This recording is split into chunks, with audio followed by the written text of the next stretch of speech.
Welcome back to the conversation. I'm David Schuster. Yes, there is corruption in Congress, but it is nothing compared to the corruption that exists now in many state legislatures. And this has been underscored by a remarkable new book by David Pepper. He's the former Ohio State Democratic Party chair. He's a lawyer, served in local elected politics, and he's the author of the book, Laboratories of Autocracy.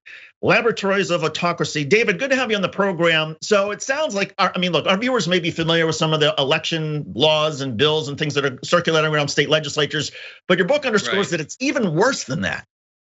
Yeah, I mean, it's sort of a whole combination of the attacks on voter rights, gerrymandering. In Ohio today, they're debating another round of attacks on protests. And then you throw into that corruption, which is, we've been named the most corrupt state in the country. It's a cesspool that is coming out of the fact that we are now living, with a generation of majorities in Ohio and elsewhere who've essentially never been in a democratic system. Their districts were rigged a decade ago. Most of them are not accountable. A majority average double-digit wins or 20-point wins. And I don't think people anticipated even 10 years ago just how bad things get, how quickly they go downward when you have essentially politicians who have not, even in their own rises to power, experienced the democratic process. These are also, though, the people that draw the lines and set the election rules going forward. They know they would lose with real democracy, so they obviously are rigging everything so they never actually face the voters. It's a real crisis that people know about. But we look at it for a day, and then we go back to DC for 5 days, and then we think about it for another day, and it never stops until we actually step up and take action. Yeah, for a lot of people, whether you're a party operative, you like politics, or you're a media person, it's a lot sexier, I suppose, to cover national politics than state politics. And yet your book points out that with the Democrats at least seeming to fall behind, a little bit perhaps asleep at the switch, as Republicans made a very concerted move a few years ago to go ahead and go after these state legislatures. Yeah, I mean, it was 2010 was just a terrible year where Karl Rove and allies of his really were focused. Koch brothers had been focused on this for years. And to your point, they love that no one pays attention to state houses. They don't mind if it's paralysis in DC, because he's, for every Marjorie Taylor Greene in DC doing nothing, she's in the minority. She doesn't get to vote for anything. There are hundreds of people just like her in state houses actually passing laws every single day. And the Koch brothers and Karl Rove and others love that everyone watches Washington, no one watches these state houses where the damage is mostly done. One of my chapters of my book is called "With Great Power Comes Great Anonymity." Like, these are very powerful places. They're given a lot of responsibility in our overall constitutional system nationally, yet no one really knows it. And they're just every single day churning away. And we too often, we'll freak out every once in a while, but we don't actually ever say, well, how do we stop this? And so one point I try to make in the book is, if they're always on offense against democracy, and we only are playing defense sometimes and never on offense, we lose. In the history in this country and the history in other countries is, in that scenario, the team is relentlessly attacking democracy inevitably wins if there's not a much harder pushback than we're seeing right now. And one of the other things that we see in your book is you point out that something that may bubble up in one state in a Republican legislature tends to essentially metastasize to a lot of different states. Yeah, I mean, it's not just a metaphor. I mean, these states are literally working as laboratories. They all are trying many things at once. The Texas law is an example. It may or may not pass. It passed. It may or may not survive court scrutiny. Well, if it does pass, all the other states will model after it. If it doesn't pass, they'll see exactly if it doesn't get upheld by the court, they'll all study exactly what the flaw was, and all these states will pass new ones that try and account for that flaw. That's what they did on voting rights for the last decade. We started purging voters in Ohio in an egregious way. It was upheld 5-4 a few years ago at the Supreme Court. Guess what? Now other states are going to model off of it. So we've always thought of states as laboratories of democracy. And the point of my book is to say, actually, these days, most of them are working as the opposite, and they're testing. And here's the worst part. Again, Koch brothers, Heritage Foundation, others, they now see these as their little playgrounds.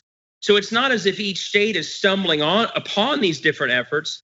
These national figures, again, the Heritage Foundation, Koch brothers, they're giving them the legislation which they then pass in the states. So they've weaponized the Achilles heel of governance in America, I believe, of these state houses.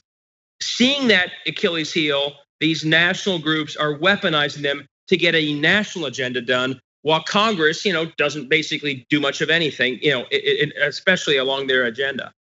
One of the things that I was fortunate to do in my career was about 25 years ago in local news. I had the pleasure of covering Arkansas state legislative politics and policy.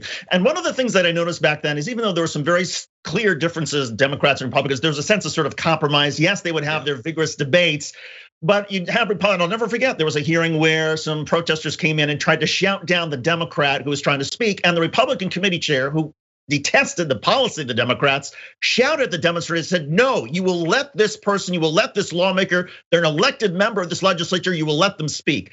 It seems like that kind of respect for the system, even if you have your differences, that willingness to sort of, try to find some common ground is sort of out the window. I mean, I was at a hearing today on the gerrymandering attempt in Ohio, and there's sort of a top line civility and formality to it.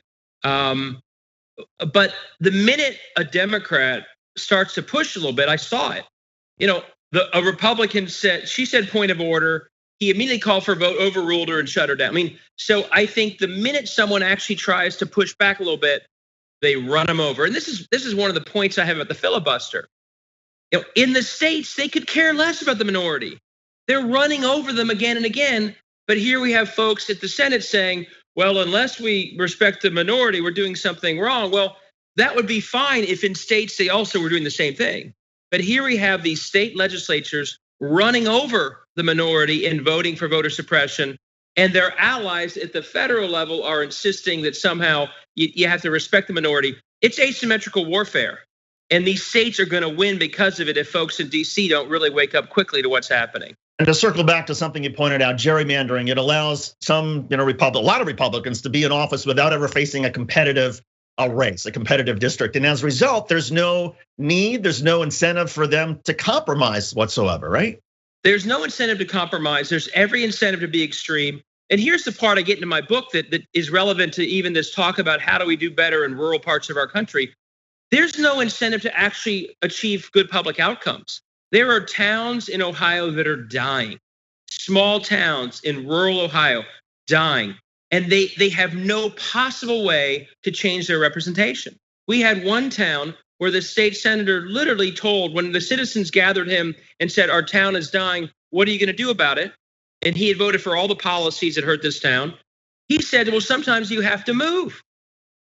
Who says that in politics, except for someone who knows they can never lose an election? So I think the fact, it's not just 20 or 30 people who are guaranteed election outcomes. It's majorities and supermajorities. None of them worry about it. And a system like that, again, the wheels, it is not a democratic system in states like Ohio anymore. It doesn't meet any definition of a basic democracy. There's no accountability. Again, it's an invitation to extremism. It's an invitation to never working with the other side because that's how you'll lose your office if you do.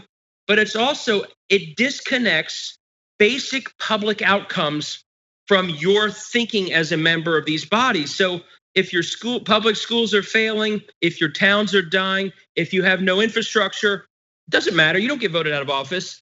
But if you give money over to a for-profit charter school scam or to the big energy company, that's actually how you move up in the world. So, and that's why these places have become basically massive pay-to-play schemes.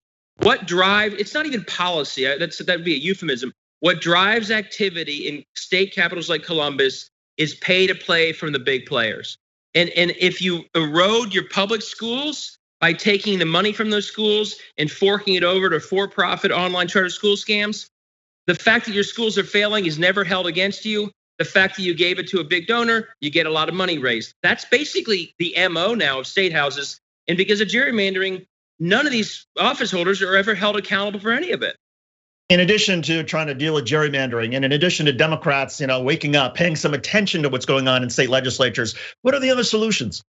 So never let any of these gerrymandered legislators run without a challenge. I mean, they love it if they're unchallenged. They love the monopoly on the discussion. So everyone needs to know who their state rep is.